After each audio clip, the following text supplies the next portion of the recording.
Scope change estimates in Trackfront are basically an estimate that is created after an estimate has already been approved and a project is underway. So let's say, for instance, here's an estimate that was already approved and we've started the project, but the client has asked for something that is out of scope, something that is above and beyond what was originally quoted. And you put the brakes on the project and said, sure, that's not a problem, we can do that, but it'll cost you this much, and I can send you an estimate to confirm if you want to go forward with that or not. So what you would do then is go into your original estimate, and up here you can see there's a scope adjustment indicator right here with create new. So you click on that, and what that simply does is loads the client's information in and the contact already in here. It relates the same category, and you might put add or put redo voice over narration.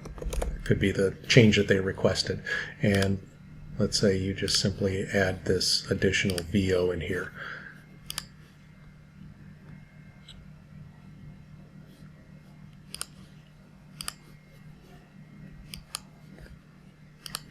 Say it'll cost another $200 and some project management time, and you put update VO.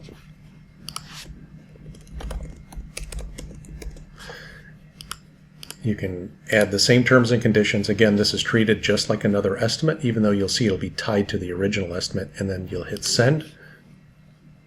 It'll ask me to save it first, and then I can send this to the client, and they'll receive something that says it's a scope adjustment.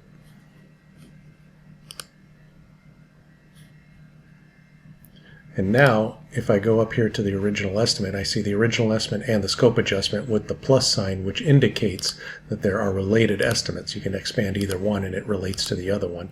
So you'll be able to see both in here as well.